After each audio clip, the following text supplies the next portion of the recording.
Patrick Koller, bonjour, vous êtes directeur général de Faurecia. Véhicule propre, connecté, bientôt autonome, l'automobile est en plein bouleversement. Quels sont les grands enjeux de transformation de votre entreprise ?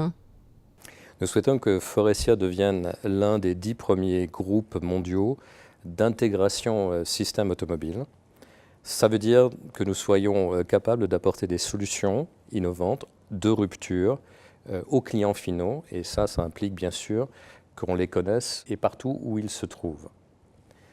Enfin, le dernier point, il faut que nous générions les ressources aujourd'hui pour pouvoir investir dans notre ambition et de faire ce que nous souhaitons faire dans le futur et le futur proche.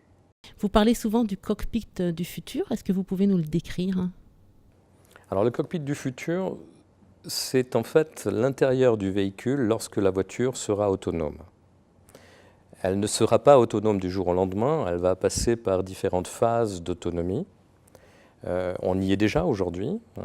Et la phase ultime, c'est le niveau 5 d'autonomie, phase à laquelle vous n'aurez même plus de volant. Donc vous ne serez plus du tout en position de prendre le contrôle de la voiture. Plus proche de nous, la phase 4 est un niveau d'autonomie qui sera complet, mais dans des environnements contrôlés définis. Par exemple, lorsque vous serez sur une autoroute, vous pourrez complètement abandonner la vigilance de conduite, vous pourrez faire autre chose dans l'habitacle. Ça pose des problèmes particulièrement de management des systèmes.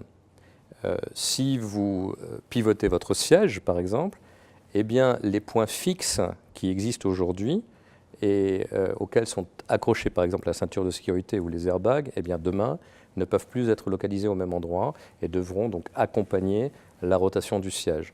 De la même manière, un autre exemple, la climatisation.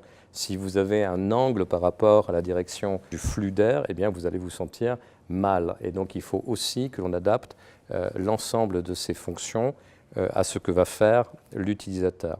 Quel est selon vous le levier clé de la transformation de Faurecia ? C'est les gens, c'est leur agilité intellectuelle, leur capacité et leur volonté d'apprendre tout le temps. C'est l'entrepreneurship. Il faut du courage pour faire face au changement et pour s'engager. Il faut prendre des décisions. Il faut de l'énergie, c'est très important. Il faut pouvoir tirer toute l'organisation avec soi. Les métiers et les savoir-faire changent. Comment engagez-vous dans cette transformation les collaborateurs de Faurecia ?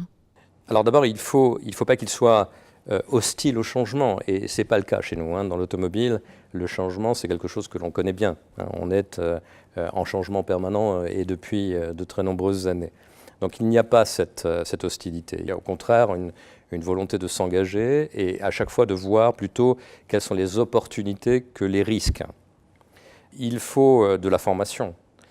Il faut proposer aux gens de changer de métier et ça se fera plus d'une fois probablement dans une carrière dans le futur. Il faut communiquer, il faut des relais aussi. Donc il faut qu'une partie du management fasse ce travail de démultiplication pour que l'on soit partout présent et que l'on soit capable donc d'apporter les arguments partout pour pouvoir fonctionner.